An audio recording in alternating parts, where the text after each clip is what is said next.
नमस्कार, विचार मंथन में आपका स्वागत है। मुख्यमंत्री योगी आदित्यनाथ आजकल ब्यूरोक्रेसी से बहुत नाराज है। सचिवालय में हड़कंप मचा हुआ है। किस अधिकारी पर कब गाज गिर जाएगी।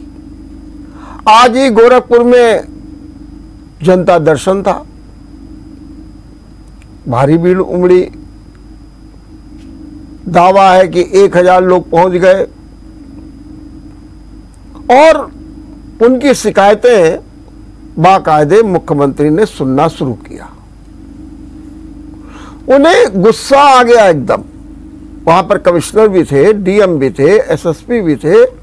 गुस्सा आ गया और गुस्सा इस बात पर आ गया कि जो समस्याएं थाना स्तर पर, तहसील स्तर पर, ब्लॉक स्तर पर सुलझ जानी चाहिए, वे मेरे पास तक आ रही हैं। निचले स्तर पर क्या समस्याओं का समाधान नहीं हो रहा है। और इसी गुस्से में उन्होंने सख्त हिदायत दी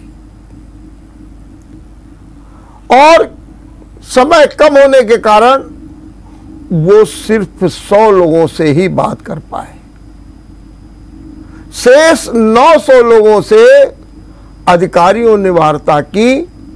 मुख्यमंत्री ने सख्त निर्देश दिए कि इन लोगों की समस्याओं का तुरंत निस्तारण किया जाए, समयबद्ध निस्तारण किया जाए। इसके पहले मुख्यमंत्री मेडिकल और पीडब्ल्यूडी में जो तबादले को लेकर के गड़बड़ियां हुई, जो तबादले का फार्मूला था उसे लागू नहीं किया गया, उसमें जो मनमानी हुई, उनकी गड़बड़ियों के जांच के आदेश दिए। इसके साथ ही पशुपालन में घोटाला हो गया। हालांकि उनके विभागीय मंत्री ने जांच के आदेश दिए थे, लेकिन मुख्यमंत्री ने भी उसे भी संज्ञान में लिया है और उसकी भी जांच के आदेश दिए हैं। सवाल ये उठ रहा है, क्या ब्यूरोक्रेसी सरकार के हिसाब से काम नहीं कर रही है? क्या सरकार की छवि खराब की जा रही है? क्या कहीं कोई ना कोई व्यवस्था गड़बड़ा रही है? और कब किस पर गाज गिरेगी, ये भी देखना है। तो सवाल केवल ये उठ रहा है कि मुख्यमंत्री योगी आदित्यनाथ कहते हैं जीरो टॉलरेंस, लेकिन जीरो टॉलरेंस पर सवालिया निशान खड़े हो रहे हैं। आज इसी पर हम चर्चा करेंगे और ये जानने का प्रयास करेंगे कि वास्तव में क्यों ऐसा हो रहा है, कहां कौन सी चूक हो रही है। क्योंकि योगी का शासन तो बड़ा सख्त माना जाता है। और इस चर्चा में भाग लेने के लिए अब तक हमारे साथ जुड़ गए 2 मेहमान। हम आपको परिचय करा दें। हमारे साथ हैं आम आदमी पार्टी से उमेश यादव जी, मैं आपका बहुत बहुत स्वागत करता हूं। और हमारे साथ है कांग्रेस से श्यामदेव सिंह, मैं आपका भी बहुत बहुत स्वागत करता हूं। उमेश जी, मैं लगातार देख रहा हूं कि आपके सांसद, आपके नेता संजय सिंह लगातार योगी सरकार पर हमलावर हैं। प्रेस कॉन्फ्रेंस कर रहे हैं, कहीं घोटाले बताते हैं, कहीं भ्रष्टाचार बताते हैं। तबादलों को लेकर के भी उन्होंने बाकायदे प्रेस कॉन्फ्रेंस करके योगी सरकार पर प्रहार किया। क्या कहना है आपको, जो इस समय का माहौल है, क्या वास्तव में योगी सरकार की छवि पर कोई निशान लगने जा रहा है क्या? सबसे पहले मैं आपका धन्यवाद देता हूं कि आपने मुझे इस डिबेट में, इस चर्चा के लिए आमंत्रित किया। उसके लिए मैं हृदय से आभारी हूं आपका। और हमारे साथ हमारे कांग्रेस के साथी बैठे हैं श्यामदेव जी, मैं उनको नमन करता हूं, प्रणाम करता हूं। देखिए, जो आज उत्तर प्रदेश का जो हाल है, जो उत्तर प्रदेश में जिस तरीके की सरकार चल रही है कि तबादले हो जाते हैं, माननीय मुख्यमंत्री जी को पता ही नहीं चलता है, घोटाला हो जाता है, माननीय मुख्यमंत्री जी को पता ही नहीं चलता है। केवल वो जांच के आदेश देते हैं। जांचें तो आप मीडिया के बंधुओं को पता है कि जांचें तो बहुत सारी हुई और उन जांचों का आज तक क्या हुआ, कोई भी जांच का नतीजा सामने आज तक नहीं आया है। चाहे आप कोई भी जांच उठा के देख लीजिए, अगर किसी प्रदेश में कोई छोटी सी भी घटना होती है तो ईडी सीबीआई आ जाती है। आज हम आपके माध्यम से माननीय मुख्यमंत्री जी से पूछना चाहते हैं कि उत्तर प्रदेश के इन मामलों में, चाहे वो तबादलों का मामला हो पीडब्ल्यूडी और स्वास्थ्य विभाग का, या पशुपालन विभाग में घोटाले का मामला हो, यहाँ के लिए ईडी और सीबीआई कब आएगी? उत्तर प्रदेश की जनता, भारत की जनता इसका बेसब्री से इंतजार कर रही, कब ईडी और सीबीआई आएगी और निष्पक्ष जांच होगी। ठीक बात है। उमेश जी ने अच्छा सवाल ये उठाया है कि कब ईडी आएगी, कब सीबीआई आएगी। हम यहाँ एक छोटा सा ब्रेक लेंगे। ब्रेक के बाद आपका एक बार फिर स्वागत है। हम चर्चा कर रहे हैं योगी सरकार का सख्त रुख ब्यूरोक्रेसी के लिए, और जिसका मैंने जिक्र भी किया कि आज गोरखपुर में किस तरीके से योगी आदित्यनाथ नाराज हुए। हमने जिक्र ये भी किया कि तबादलों को लेकर के पीडब्ल्यूडी और मेडिकल में किस तरीके से उन्होंने जांच बैठाई है, और साथ में पशुपालन विभाग में जो घोटाला हुआ है उसकी ओर भी अपनी नज़रें की है, और सचिवालय में हड़कंप मचा है।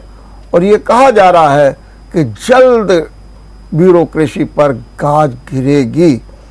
इस चर्चा में भाग लेने के लिए हमारे साथ जुड़ गए हैं भारतीय जनता पार्टी से धर्म प्रकाश जी। धर्म प्रकाश जी, मैं आपका बहुत बहुत स्वागत करता हूं। उमेश जी अभी कह रहे थे कि अब ये जानना है कि ईडी और सीबीआई इन गड़बड़ियों की जांच करने के लिए कब आएगी। श्यामदेव जी, आप क्या कह रहे हैं? मुख्यमंत्री योगी तो काफ़ी सख्त है, और वही सख्ती का तो कारण है कि उन्होंने जांच बैठाल दी।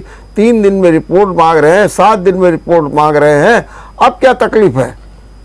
देखिए, स्थानांतरण उद्योग उत्तर प्रदेश में आज से नहीं बहुत दिनों से चल रहा है, कई सालों से चल रहा है। कितनी सरकारें आई, सन 90 के बाद ये करीब 32-33 साल हो गया। उत्तर प्रदेश में स्थानांतरण उद्योग बहुत फल फूल रहा था, आज भी फल रहा। कैबिनेट की बैठक होती है योगी आदित्यनाथ के नेतृत्व में 14 जून को, और नया फार्मूला लागू होता है कैबिनेट में कि ऑन मेरिट बेस पे ऑनलाइन स्थानांतरण हर विभाग में समूह ख और ग के किए जाएंगे। ये फैसला था कैबिनेट का।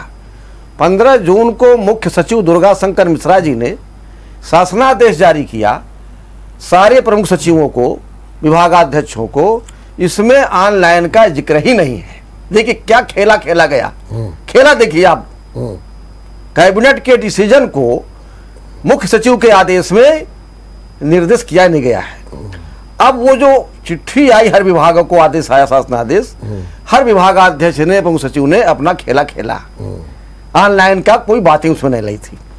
अब सबसे बड़ा घोटाला जो हुआ वो शिक्षा स्वास्थ्य में हुआ और पीडब्ल्यूडी में हुआ, अन्य विभागों में भी हुआ है, लेकिन वो अभी जांच घेरे में नहीं आए हैं, वो प्रकाश में नहीं आया अभी।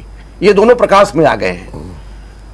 अब आप मुख्यमंत्री जी को मैं क्या कहूं, 14 जून का डिसीजन, 15 जून का शासनादेश, आज है 16 जुलाई। आज 15 जुलाई है। 15 जुलाई बल्कि आज 14 जुलाई है। 14 एक महीना होने जा रहा है। 14 जुलाई, हाँ। एक और विभागों में ट्रांसफर हो रहे हैं। मुख्यमंत्री जी क्या समाचार नहीं देखते हैं? उनके राजनीतिक सलाहकार उनको क्या सलाह देते हैं? क्या कोई सलाहकार उनका है भी कि नहीं है? हर मुख्यमंत्री का, प्रधानमंत्री का पॉलिटिकल एडवाइजर होता है। क्या ब्यूरोक्रेसी पे ही ये खेला खेल रहे हैं? तो आज शासनादेश दुर्गा शंकर मिश्रा में ऑनलाइन ट्रांसफर का जिक्र नहीं है। पीडब्ल्यूडी में 122 सहायक अभियंताओं का प्रमोशन करके अधिशासी अभियंता बनाया गया और मनमर्जी की पोस्टिंग उनको दी गई। खेला खेला गया, बहुत बड़ा खेला उसमें हुआ। और स्वास्थ्य विभाग में तो वर्मा जी यहां तक हुआ कि एक-एक डॉक्टर का ट्रांसफर 2-2 बार किया गया। मरे हुए डॉक्टर का ट्रांसफर कर दिया गया। ये हुआ खेला। ये मुख्यमंत्री जी इसमें अवगत नहीं है। महीना भर हो गया ट्रांसफर चल रहा है, 1 महीने भर का टाइम दिया गया, 15 जून से 30 जून तक 15 दिन का टाइम दिया गया और आज तक इस पर कोई जांच नहीं हुई। अब ये उन्होंने क्या किया है, इस खेला में बड़े बड़े लोग शामिल हैं, मुख्यमंत्री जी को मालूम भी है, लेकिन चूंकि पार्टी के लोग हैं, पार्टी के मंत्री हैं, कैबिनेट मंत्री खेला में शामिल है, चूंकि ब्रजेश पाठक को हिस्सा नहीं मिला तो वो तमतमा गए और खुल के उन्होंने विरोध कर दिया इसका। और स्थिति आज ये है कि मुख्यमंत्री जी को कृषि उत्पादन आयुक्त के नेतृत्व में, मनोज कुमार सिंह सीनियर आईएएस के नेतृत्व में एक सदस्यीय कमेटी बनानी पड़ी। वो कमेटी जांच कर रही है। जांच में क्या आएगा, क्या पारदर्शिता होगी, क्या एक्शन लिया जाएगा इतने बड़े घोटाले में। पहले तो मुख्य सचिव दोषी है, तत्काल मुख्य सचिव के चिट्ठी को देखा जाए, शासनादेश को, और तत्काल अगर मुख्यमंत्री जी ईमानदार हैं, बहुत बड़े ईमानदार हैं, तो मुख्य सचिव का आज ही उनको वहां से हटाना चाहिए कि आपने कैबिनेट के डिसीजन को निर्देशित क्यों नहीं किया शासन में। ठीक बात, बहुत अच्छी बात आपने, सबसे बड़ी गलती है। ठीक ठीक सामदेव जी ने आपने बात, और जहां जी हाँ संक्षेप एक बिंदु आप और कहा कि पशुपालन में 50 करोड़ घोटाला। मैं उस पर आपको बताना चाहूंगा कि डायरेक्टर पशुपालन रामपाल सिंह जो रिटायर हो गया 3 महीने पहले, इसमें घोटाला कहां हुआ, गौशाला बनाने में नहीं हुआ। टूल किट जो रेफ्रिजरेटर, फ्रिज और मेडिसिन जो पशुओं के लिए पूरे प्रदेश में खरीदा गया। पहली बात तो गलती ये हुई कि जिले को पावर न दे करके सेंट्रलाइज किया गया। सारे सामान को लखनऊ में खरीदा आपने। डायरेक्टर पशुपालन रामपाल सिंह ने खरीदा, परचेज किया, और 5 रुपए की दवाई 50 रुपए में ली गई। 1 लाख का रेफ्रिजरेटर 5 लाख का लिया गया। ये माननीय मुख्यमंत्री जी को नहीं मालूम है, विभाग के मंत्री को नहीं मालूम है। ठीक बात, सब मिले हैं इसमें, ठीक बात, सब मिले हैं। ठीक बात, ठीक बात, बिल्कुल। धर्मप्रकाश जी सुना, जरा हमारी आवाज शायद बंद है। आपकी आवाज बंद है, लग रहा है सामने जो आ रहा है। नहीं, आवाज नहीं बंद है, नहीं बंद है, आपकी आवाज बिल्कुल आ रही है। आप बोलिए, आपकी आवाज बिल्कुल आ रही है जी। और 2 बातें उठी हैं। एक तो उमेश जी ने कहा कि आप जरा बात में ईडी और सीबीआई को ले आते हैं, अब इस मामले में ईडी सीबीआई कब आएगी। एक तो ये कहा घोटाला हुआ है, बड़ा गंभीर आरोप लगाया है श्यामदेव जी ने, तबादला उद्योग, और कह रहे हैं हालांकि चल पहले से रहा है, उन्होंने अपने शासनकाल को एक किनारे कर दिया, उसके बाद के शासनकाल को ले लिया, 90 के बाद वालों को, और कहा कि तबादला उद्योग समय से चल। और ये भी कहा कि जो कैबिनेट का डिसीजन था उसको गलत ढंग से पेश किया गया, जिसका लाभ चीफ सेक्रेटरी ने उठा लिया, और उसके साथ में प्रिंसिपल सेक्रेटरीज ने उठाया, उनके नीचे के लोगों ने उठाया। उन्होंने कहा ये गंभीर मामला है, और इसी तरीके से पशुपालन घोटाला, निश्चित रूप से जो ये सरकार इतनी ईमानदार कही जाती थी, तो कहीं ना कहीं इन सवालों ने घेरे में तो ले ही लिया है। क्या कहेंगे धर्मप्रकाश जी? वर्मा जी, मैं कुछ विलंब से आया, मैंने सिंह साहब की बात सुनी। चलिए अच्छा है, एक बात तो ये सामने हम लोगों के सामने सार्वभौम हो गई कि तबादला एक उद्योग राजनीतिक क्षेत्र में चलता रहा है। मैं समय सीमा पे नहीं जानना चाहता, क्योंकि मैं भी जब कोई बात करूंगा तो अपने को बचा के करूंगा। ठीक बात, इसके लिए कोई उज्र की बात नहीं। समस्या यही है कि ब्यूरोक्रेसी ने जो लाभ लेने की कोशिश की या ली, जी, वो इसीलिए लिया कि ब्यूरोक्रेसी के काम को पारदर्शी बनाने की प्रयास हमारा लगातार चल रहा है कि भाई हम कंप्यूटर से करेंगे, ऑन मेरिट चल करेंगे, सबके सामने आएगा। अब जैसा श्यामदेव जी बता रहे हैं, अगर वैसा शब्द गायब किया गया है या कोई शब्द जोड़ा गया है तो निश्चित रूप से यह गंभीर विषय है, और शायद इसकी गंभीरता माननीय मुख्यमंत्री जी ने समझी और उन्होंने तत्काल रूप से इस पे एक्शन लिया। ईडी, सीबीआई सबके अपने अपने क्षेत्र हैं। पहले फैक्ट फाइंडिंग हो रही है कि फैक्ट फाइंडिंग कमेटी लाएगी कि इसमें क्या क्या ये हैं। अगर सामान्य कानून से ही हम उनको सजा दे सकते हैं, हम उनसे निपट सकते हैं, तो सीबीआई और उसकी इतनी बड़ी जरूरत नहीं है। क्यों कि जो तबादले या जो लिस्टें हैं वो सब ऑनलाइन है, इसलिए उसमें कोई ऐसी छुपी चीज नहीं कि मुझे वर्मा जी के घर से जाके कुछ बरामद करना है। तो मैं तो मुख्यमंत्री जी को ये मानूंगा कि इतना संवेदनशील व्यक्ति है कि जो जरा सी बात को भांप तो सकता है। आज जैसे अभी आपने चर्चा की गोरखपुर में नाराज हुए, ये भी उन्होंने नाराजगी दिखाई कि अगर मेरे जनता दरबार में शिकायतें बढ़ रही हैं तो इसका मतलब यह है कि नीचे कहीं जनता को तकलीफ है, उनकी शिकायतें वहां पर दूर नहीं की जा रही हैं। ये किसी भी शासन के लिए एक गंभीर विषय है। क्या मैं मानूं कि योगी सरकार की छवि पर अब सवालिया निशान खड़े हो गए हैं, कटघरे में हो गए। जिस योगी सरकार को बड़ा सख्त माना जाता है, तो अब ऐसी परिस्थितियां पैदा हो गई हैं। क्या कहेंगे धर्मप्रकाश जी? नहीं, ऐसा है कि अगर आप इतिहास देखें जी, जब सरकारें बदलने का इतिहास आया कि लगातार किसी 6 साल चलती रही, तब तो ये समस्याएं सामने नहीं आई। लेकिन जो एक ग्रुपिज्म राजनीति में घुस गया, उस ग्रुपिज्म की जो अधिकारी हैं, राजनीतिक कार्यकर्ता हैं या कुछ लोग ठेकेदार टाइप लिप्त लोग जो हैं, वो कहीं ना कहीं एक वर्टिकल बना हुआ है, अपने अपने ग्रुप से जुड़े हुए हैं। वो उसका लगातार फायदा उठाने की कोशिश करते हैं और उनकी कोशिश इस हद तक होती है कि सरकारें बदल जाएं।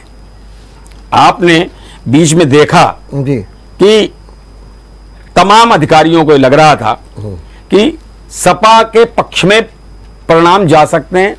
उस समय तमाम शिकायतें आई, कई जगह के डीएम और एसएसपी वगैरह बदले गए। बिल्कुल, आपने बिल्कुल सही बात की, मैं आपसे सहमत हूं।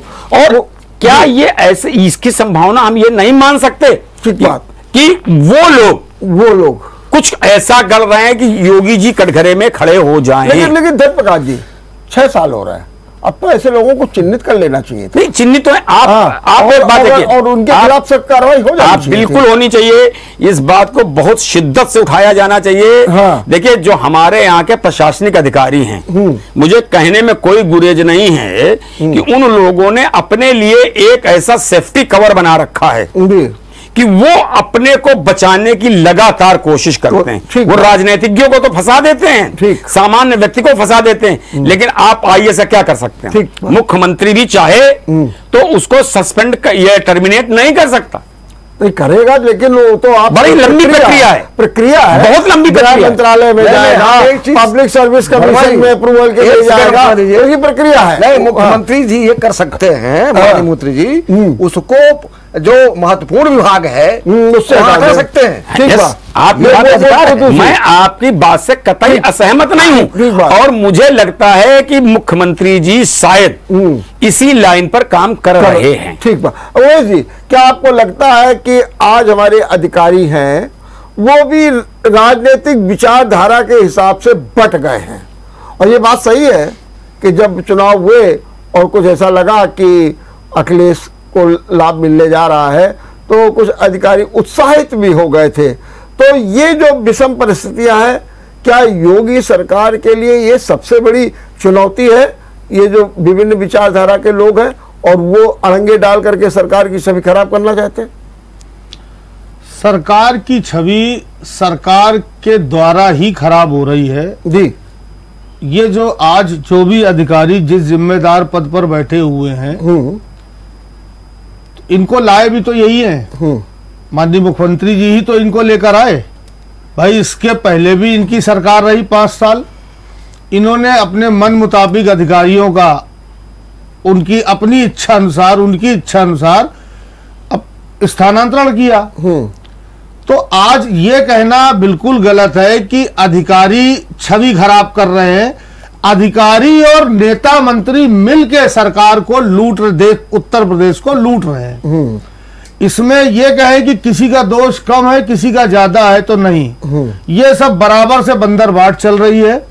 और इतना बड़े बड़े जो घोटाले हो जाते हैं, जो ट्रांसफर बड़ा क्या घोटाला हो गया। एक अभी आप सुन रहे थे पशुपालन विभाग में 50 करोड़ का घोटाला, जैसा भी वर्मा जी, और जो तबादलों में 2 विभागों का मामला आया है, पीडब्ल्यूडी का और मेडिकल का। वर्मा जी, हमारे भारतीय जनता पार्टी के साथी ने अभी खुद कहा कि समर्थन किया कि तबादला उद्योग, हाँ, वो इन्होंने कहा सन 90 से चल रहा, हो सकता सन 90 से पहले से भी चल रहा हो। तो जब तबादला उद्योग यदि चल रहा है उत्तर प्रदेश में, हमारे साथी भारतीय जनता पार्टी और कांग्रेस के साथी इसको स्वीकार भी कर रहे हैं, तो तबादला उद्योग का मतलब कोई बहुत बड़ा रुपए का हेर फेर चल रहा है। और पीडब्ल्यूडी और स्वास्थ्य 2 बहुत बड़े विभाग है उत्तर प्रदेश के, कि जिनके तबादले में अगर उद्योग हो रहा है तो आप सोचिए वो लाखों करोड़ रुपए का हेर फेर हो रहा है। आपकी बिल्कुल बात सही। श्यामदेव जी, आप क्या कारण मानते हैं कि जिस प्रकार से धर्म प्रकाश जी ने नरेट किया कि ये ग्रुपबाजी नेताओं से जुड़ने की, क्या वही कारण बन रहा है या आप कोई और कारण मानते हैं? नहीं, कारण इसमें यह है जी कि मैं तो स्पष्ट कहूंगा कि माननीय मुख्यमंत्री जी आर्थिक ईमानदार हैं, इसमें दो राय नहीं, क्योंकि मैं उस जिले का रहने वाला हूँ, गोरखपुर को मैं जानता हूँ। लेकिन माननीय मुख्यमंत्री जी की पकड़ नहीं हो पा रही है, जो भ्रष्टाचार नीचे खेल खेला जा रहा है। अब इनके जो कैबिनेट मंत्री हैं, इनके जो प्रमुख सचिव लोग हैं, अब इसमें मैं आपसे कहना चाहूंगा एक बात, कि एक बात मैंने भी कहा कि राजनीतिक सलाहकार इनके कोई नहीं है। मुख्यमंत्री जी गलती ये है, इनको अपना कोई पॉलिटिकल एडवाइजर अच्छा बनाना चाहिए। ये आईएएस को अपना एडवाइजर बनवाए हैं, जो प्रशासनिक जो आईएएस अधिकारी है ये इनका सलाहकार है, तो वो क्या सलाह देंगे? वो तो शुरू से ही खाते चले आ रहे हैं, चाहे सपा की सरकार हो, चाहे फिर कल्याण सिंह की सरकार हो, चाहे कांग्रेस की सरकार रही हो, कोई सरकार रही हो, उन आईएएस पर आप विश्वास करते हैं, भ्रष्टतम आईएएस अधिकारियों विश्वास करते हैं। कैसे करते हैं आप उनकी फीडबैक क्यों नहीं लेते हैं कि पिछला इतिहास क्या इनका रहा है? तो मुख्यमंत्री जी को ऐसे आईएएस अधिकारियों के खिलाफ एक्शन लेना चाहिए तत्काल, क्योंकि सरकार ने तो कैबिनेट तय कर लिया भ्रष्टाचार को रोकने के लिए कि तबादले नीति में भ्रष्टाचार न हो, हम ऑनलाइन करें।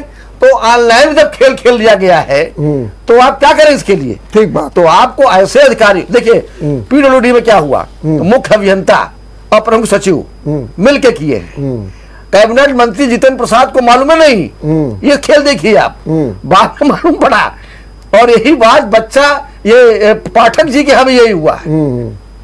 नहीं, वो तो ठीक है। हाँ। मैं आपकी बात मान, तो फिर ये हम मान के चले कि ये मंत्री जो है कुशल नेतृत्व नहीं दे पा रहे हैं, नहीं दे पा रहे, अपने जो अधिकारी है उन पर अपनी नकेल नहीं कस पा रहे हैं, ब्यूरोक्रेसी हावी है, ब्यूरोक्रेसी हावी है। ठीक बात। एक प्रकाश जी, 2 सवाल। अभी जो उमेश जी ने कहा या श्यामदेव जी ने कहा, उसके साथ में एक सवाल हम और जोड़ना चाहते हैं। अभी कुछ दिनों पहले अखिलेश यादव ने एक बात कही थी, उन्होंने इसी तबादले को लेकर के कही थी कि जो ब्रजेश पाठक ने उठाया कि तबादलों में गड़बड़ी हो गई, तो उन्होंने कहा कि लगता है कि इस सरकार को कोई पीछे से चला रहा है। और वो कहा ये पीछे से चला रहा है कोई सरकार, इसलिए कुछ पता नहीं चल पा रहा। कि बताइए, डिप्टी सीएम को नहीं पता चल रहा है, क्या कहेंगे इस बारे में आप? देखिए, आज मैं बड़ा प्रसन्न हूं एक बात से कि आज हम 3 विभिन्न दलों के लोग बैठे हुए हैं, लेकिन एक चीज पर हमें एक राय है कि ब्यूरोक्रेसी हमारे यहां बहुत दिनों से भ्रष्टाचार कर रही है, उसके परिणाम सामने हैं। अब जब उन पर लगाम लगने की कोशिश हो रही है तो जैसे दिया बुझने के पहले फड़फड़ाता है, ये वो फड़फड़ाहट है। लैप्स हैं, एक कहावत अंग्रेजी की, there are 100 slips between cup and lips, कि आप चाय हाथ में लिए लेकिन मुंह तक जाने में सैकड़ों बातें हो जाती हैं। ये जो ब्यूरोक्रेसी के लोग कर रहे हैं, कुछ चीजें ऐसी होती जो लैप्स हैं, जैसे मुख्यमंत्री, मैं मेरे पास उसका प्रमाण है कि मुख्यमंत्री जी क्या आपने एक सुझाव भेजा, अब वहां पर बैठे अधिकारी को छवि खराब करनी है, उसने उसको क्या किया कि IGRS में डाल दिया। अब IGRS में डाल दिया तो वो फॉरवर्ड होता रहता है, और वो फॉरवर्ड होते होते जो प्रदेश स्तर की समस्या थी वो कानपुर स्तर पर, जिले पर आ गया। मैं शिक्षा विभाग की बात कर रहा हूं। उसके बाद यहां पर DIOS लिखता है कि साहब इसका हमसे कोई मतलब ही नहीं है, ये तो प्रदेश स्तर पर सुझाव है जो IGRS का मैटर ही नहीं। इस पूरे काम में 9 महीने लग गए। आप समझ रहे हैं? यानी वो जो पत्र मुख्यमंत्री के पास पहुंचना चाहिए था वो नहीं पहुंचा। इस प्रकार की विसंगतियां हैं। वो विसंगतियां इसलिए हैं कि आज 75 वर्ष से उनका पोषण हो रहा है, और उस पोषण को तोड़ा जा रहा है।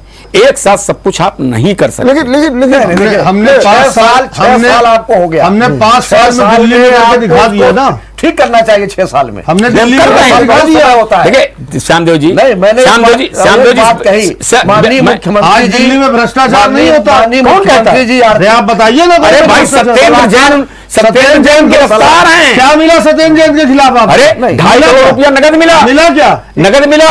अरे कैसी बात कर रहे हैं? शराब पढ़ लीजिए। सत्येंद्र जैन की जी के पास जो पैसा मिला, देखिए उन्होंने उसको साबित करके दिखाया कि पैसा कहां से आया। उमेश जी, बड़ी क्षमा के साथ मैं कहूंगा, जब हम भ्रष्टाचार की बात करते हैं, हम देश की बात कर रहे हैं। हम ये नहीं कह सकते कि मेरी कमीज तुमसे उजली रही है उजली, ये मत कहिए। देखिए, क्योंकि अगर देखिए हमारी कमीज इसलिए उजली है कि हमारे नेता माननीय केजरीवाल जी का कहना है कि हम नरेंद्र मोदी जी से सर्टिफिकेट लेके आए हैं। अगर इनके हमारे मुख्यमंत्री जी के घर पे CBI की रेड, ED का छापा, ऑफिस में आपको मिला क्या आज तक? क्या नहीं मिला? क्या मिला आप बताइए। भाई आपके दो मंत्री जेल में हैं। आपके दो मंत्री जेल में हैं। अरे भाई सत्येंद्र और सुनिए और किस प्रकार केजरीवाल जी सचिव को धमका रहे हैं, इसका वीडियो वायरल हुआ।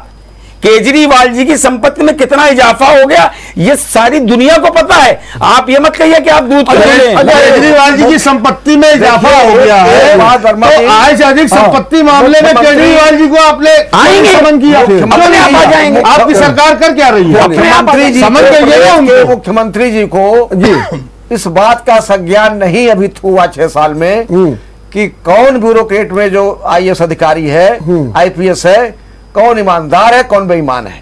आज तक वो परख नहीं कर पाए, और इसीलिए उनको परख नहीं हो पाती है। तो आज बेईमानी उत्तर प्रदेश में बढ़ रहा है, चाहे ट्रांसफर हो, चाहे लाइसेंस फीस हो, चाहे शराब की दुकानों का आवंटन हो, मदिरा की, हर जगह भ्रष्टाचार है। ठीक बात, एक बात ठीक। धर्मप्रकाश जी, जैसे श्यामदेव जी कोई बात कर रहे हैं जी, योगी आदित्यनाथ को जो है 5 साल तक शासन चलाया, और उस 5 साल के शासन में कुछ नहीं हुआ। अगर यूं देख लीजिए, अब अंदर खाने क्या हुआ मैं नहीं कह रहा था। ठीक, बिल्कुल कह सकता। अभी उमेश जी कहने लगे अरे साहब वो भी भ्रष्टाचार हुआ था, ये भी भ्रष्टाचार, हम ये बात नहीं कहेंगे, लेकिन जो लिखा पढ़ी में ब्लैक एंड व्हाइट की उसकी बात कर रहा हूं। 5 साल में कुछ नहीं हुआ।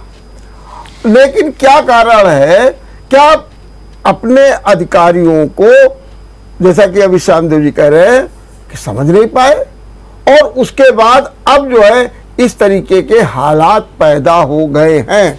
या फिर जो बात अखिलेश जी कह रहे हैं, जिसको मैं एक बार फिर कहूंगा कि पीछे से कोई है जो मुख्यमंत्री चाहते हैं, उनके पीछे से कोई कह देता है अधिकारियों को बुला कर नहीं ये करना है, और लोग कर रहे हैं, जिसके कारण ना कोई पीछे है जी, ना कोई आगे है। समय के अनुसार परिस्थितियां बदलती हैं। अब उन भ्रष्टाचारियों, देखिए सबसे बड़ा जो सबसे लंबे संख्या में ट्रांसफर होते हैं वो होते हैं प्राइमरी टीचर्स के। आज उसमें कोई सवाल नहीं उठा, उठे कहिए, कल को उठ जाए। अब कल को भविष्य किसने देखा? प्राइमरी टीचर का तो अभी पॉलिसी बनी नहीं, अभी पॉलिसी बन गई। आप सुन लीजिए, प्राइमरी अध्यापकों का, जो प्राइमरी अध्यापक हैं उत्तर प्रदेश के लगभग कम से कम 2 लाख 3 लाख से कम नहीं होंगे, उनकी पॉलिसी सरकार ने बनाई नहीं कि जिले से बाहर की क्या पॉलिसी है, जिले के अंदर की क्या पॉलिसी है, तो उसमें भ्रष्टाचार सिंह साहब, उसके बाद जब से योगी जी आए, किसी अपॉइंटमेंट के जो पैनल थे उनके कैंसिलेशन नहीं हुए। ठीक है, आज सुप्रीम कोर्ट ने एक निर्णय दिया कि भाई हम ऐसा कोई आदेश नहीं कर सकते जो कि दैनंदिन कार्यों में वो बाधक बन जाए। यानी हमारी सरकार का स्ट्रांग व्यू सबके सामने है। बकरीद निकली, बीच में स्थितियां बड़ी खराब हम लोगों को लग रही थी, लेकिन बड़े सौहार्दपूर्वक निपटी, कोई गड़बड़ नहीं हुई, कुछ वो नहीं हुआ। लेकिन नई चीजें सामने आ रही हैं कि भाई इस्लामी स्टेट बनेगा, खालिस्तान बनेगा, तमिलनाडु में ऐसा हो जाएगा, आंध्रा में तेलंगाना में हम ऐसा कर लेंगे। इसका मतलब ये है कुछ ऐसी शक्तियां विदेशी हों चाहे नुपुर शर्मा की गिरफ्तारी क्यों नहीं हुई अभी तक? नुपुर शर्मा की गिरफ्तारी होनी भी नहीं चाहिए, होनी भी नहीं चाहिए। नुपुर शर्मा की गिरफ्तारी क्यों नहीं होनी चाहिए? मैं नुपुर शर्मा के साथ हूं। नहीं, उनके भी बयान से मैं अभी उसके वो विषय लंबा है, वो छोड़ दीजिए, उससे बच जाइए, वो छोड़ दिए। तो इन चीजों के कारण जो सरकार के अंदर ब्यूरोक्रेसी काम कर रही है, तड़पड़ा रही है। वो सबसे बड़ी तड़पड़ाहट उसकी ये है कि वो किसी तरीके से आपको अपने में, अपने विशेष सर्किल में आपको फंसा दे कि आप अपने में फंसे रहो। हमारा मुख्यमंत्री या हमारे मंत्री बाहर से भी देख रहे हैं, अगर ब्रजेश पाठक चाहते तो न कहते, डील कर लेते। अगर कहीं बेईमानी की मंशा थी वो डील कर लेते। अब इसको दूसरे ढंग से आप कह रहे हो, मतलब एक सत्य बहुधा बदंती कि साहब उनको हिस्सा नहीं मिला, हम उल्टा कहते हैं। नहीं, क्या अगर वो, अगर सिंह साहब मैं प्लीज, मैं बोलता नहीं, मैं किसी प्लीज मैं किसी प्रमुख सचिव, एक मिनट अब ब्रजेश पाठक ने अगर गड़बड़ी हुई, ब्रजेश पाठक को साफ मालूम है कि अगर स्वास्थ्य विभाग की गड़बड़ी हुई है तो पहले जिम्मेदार वो माने जाएंगे राजनीतिक रूप से। लेकिन उसके बाद भी उसने साहस दिखा करके, अब कहता है पीछे सरकार चल रही है, अगर कोई पीछे का होता तो ब्रजेश पाठक हिम्मत ना होती बोलने की, या उसको यह लगता कि मेरे बोलने से योगी जी नाराज हो जाएंगे या योगी जी के विरोध में चला जाएगा, तो उसकी हिम्मत ना होती। लेकिन हमारे यहां ऐसा नहीं है। सत्य को सत्य कहना बिल्कुल हमारा कमिटमेंट है। हम आज आप देखिए, मोदी सरकार ने इनकम टैक्स को बिल्कुल वो कर दिया। आप बताइए कि अब इनकम टैक्स में कितने लोग उनके दफ्तर में जाते कितनी रिश्वत दे रहे हैं। जीएसटी में पारदर्शिता, रेट पे मैं अभी देखिए डिस्कशन कुछ नहीं करूंगा, लेकिन आपको पारदर्शिता आती जा रही है। तमाम ऑनलाइन आपके कागज बन रहे हैं। अब आप आधार के लिए इतना परेशान नहीं होते, अब आप श्रम कार्ड के लिए परेशान नहीं होते, आप आयुष्मान कार्ड परेशानियां बहुत खत्म करी है। कोयले को उत्तर प्रदेश सरकार या पूरे देश प्रदेश की सरकारों को ये भी कह दिया गया 3,000 रुपए टन का कोयला न लेके अडानी से 30,000 रुपए टन का नहीं कहा गया। बहुत सारी चीजों को ठीक कर दिया गया। आप ऐसी बात कर रहे हैं, मोदी जी ने बहुत सारी चीजों को ठीक आसान कर दिया। आप यूक्रेन की और रूस की लड़ाई को भी देखिए। अरे कब इन चीजों का बहाना लेके पार्टी की सरकार। ये बताइए कि एक शिकायत ये भी है, आप भी फील्ड में रहते हैं, कि निचले स्तर पर जो है समस्याएं का निदान नहीं किया जा सकता। लोग थाने में जाते हैं, भटकते रहते हैं, कलेक्ट्रेट जाते हैं, भटकते रहते हैं, तहसील जाते हैं, भटकते रहते हैं। क्या ऐसा क्यों कारण है? ऐसा है, देखिए हम लोग नहीं पहले धर्मराज जी, मैं जरा उमेश जी। अच्छा उमेश जी बताइए। लूट प्रदेश बन गया है वर्मा जी, लूट प्रदेश बन गया है। आप जब ग्राउंड लेवल पे जाएंगे, किसी का भी बिना पैसा दिए कोई काम नहीं हो रहा है। किसी भी विभाग में चले जाइए, पुलिस विभाग में, स्वास्थ्य विभाग में, शिक्षा विभाग में, नगर निगम में, विकास प्राधिकरण में, इनकम टैक्स में, सेल्स टैक्स में, कहीं भी चले जाइए, बिना पैसा दिए, बिना रिश्वत दिए। और रिश्वत कोई ये भारतीय जनता पार्टी के समय से नहीं चल रही है। रिश्वत बहुत पहले से भ्रष्टाचार चल रहा है। भारतीय जनता पार्टी में ये भ्रष्टाचार 3 गुना 4 गुना हो गया। 4 गुना। लोगों का ये मानना था कि जो काम पहले हम 500 रुपए में देख कराते थे, आज हमें उस काम के 2,000 2,500 रुपए देने पड़ते हैं। उसके अलावा ये इन्होंने बहुत ढोल पीटा स्वच्छ भारत मिशन। आज आप कानपुर के, हम लोग कानपुर के रहने वाले हैं, हमारे सम्मानित भारतीय जनता पार्टी के साथी भी कानपुर के हैं। आपका कानपुर में सांसद है, कानपुर में आपका मेयर है, ज्यादातर पार्षद आपके कानपुर में है, ज्यादातर विधायक आपके कानपुर में है।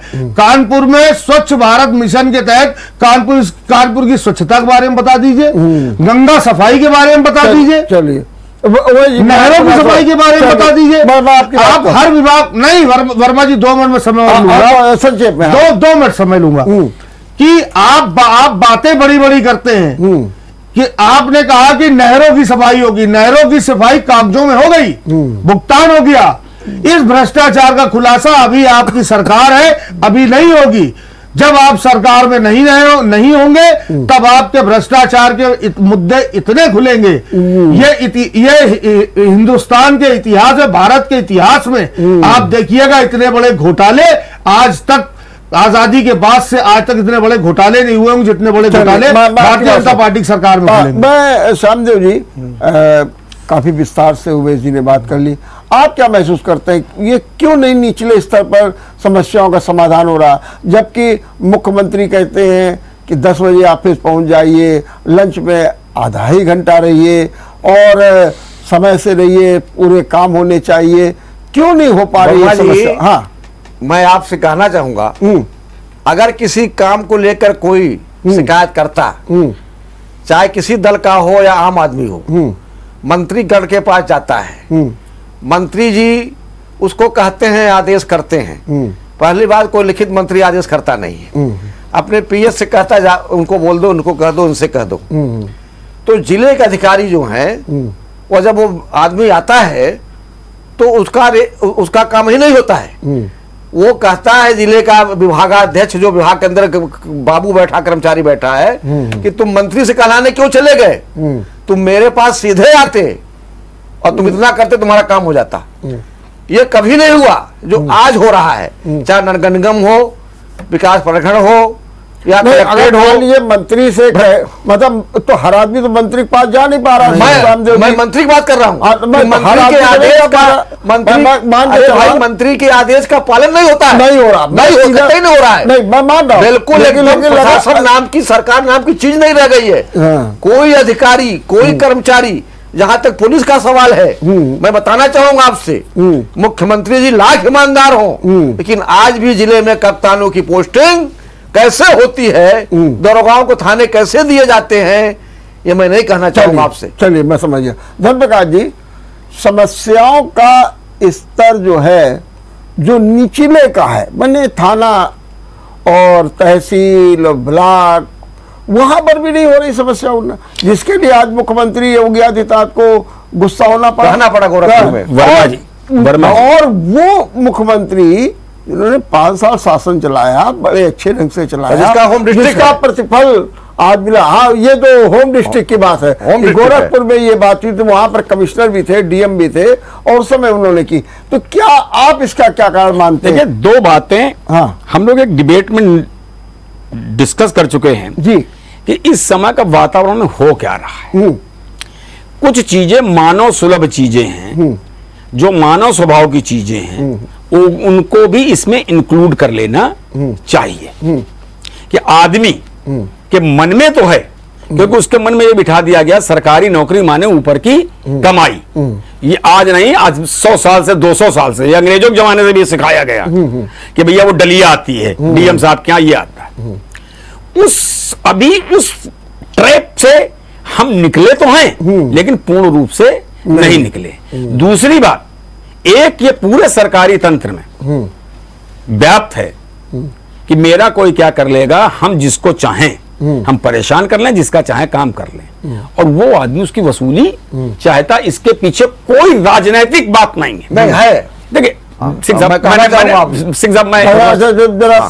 जी बोल रहे, फिर आपसे बोलिएगा सामने। इसलिए नहीं है, इसलिए नहीं है कि अब आप बताइए, पहले सेल्स टैक्स का डिसीजन लेके आता था, नमस्ते मारता था, 50 रुपया लेता था। क्यों?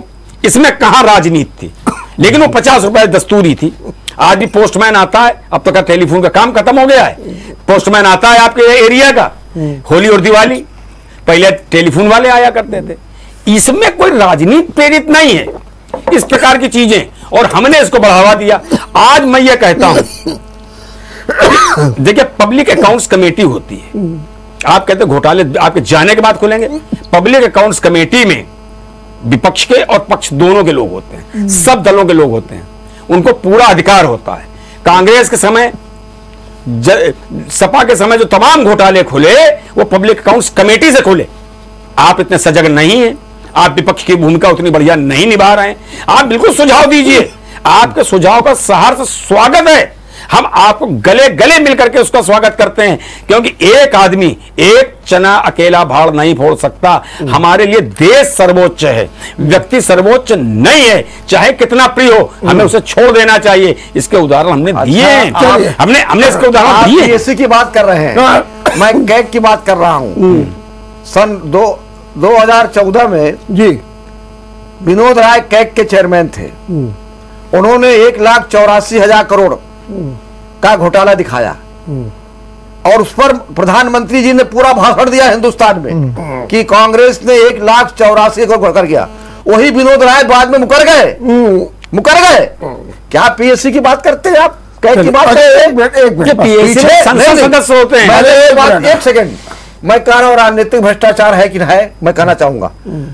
जिले के अधिकारी, प्रदेश के अधिकारी ये देख रहे हैं कि जब अडानी अंबानी को हमारा हवाई अड्डे दिया जा रहा है, चलिए वो तो मैं फिर काट दिए जा रहे हैं, रेलवे बेचा जा रहा है, तो उनका मनोबल बढ़ता है एक मिनट कि हम भी क्यों न चोरी करें। ठीक, बिल्कुल। हाँ उमेश जी जल्दी से संक्षेप में बोलिए जी।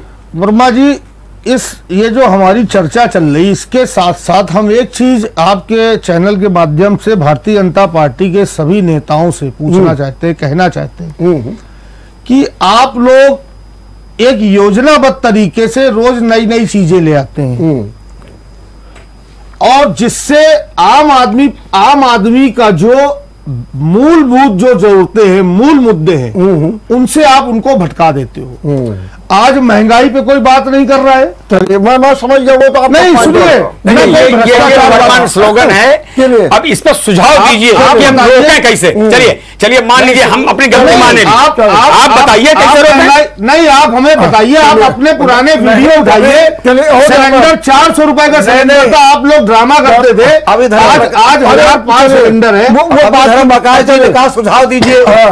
जब सरकार विपक्ष को बुलाती नहीं बात करने के लिए, बुलाती कैसे नहीं? हर नहीं बुलाती है। अरे हर सेशन के पहले सेशन तो पार्लियामेंट तानाशाही की सरकार चल रही है। उसमें क्या कह रहा हूं। अच्छा एक आखिरी सवाल, उमेश जी, क्या आपको लगता है कि जो योगी आदित्यनाथ ने अभी कदम बढ़ाए हैं उससे स्थितियां सुधरेंगे भी और नौकरशाही पर शिकंजा भी कसेगा? आपको लगता है? कुछ नहीं सुधरेगा, ये केवल ड्रामेबाजी है। हो गया, केवल ड्रामेबाजी। चलिए श्यामदेव जी, आपका क्या कहना है?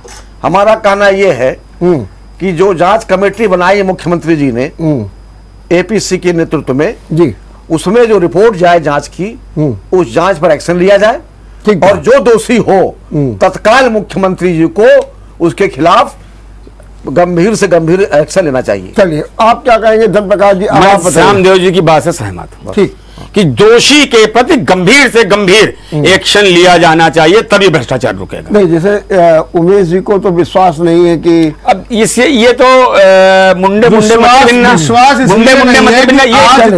आज तक इतनी सारी जांचें हुई, एक भी जांच का परिणाम दिखाइए ना। परिणाम क्या है? चलिए कोई बात है, बहुत बहुत धन्यवाद धन प्रकाश जी आपको भी, उमेश जी आपको भी और श्यामदेव जी आपको भी। अच्छे ढंग से आपने प्रस्तुति दी।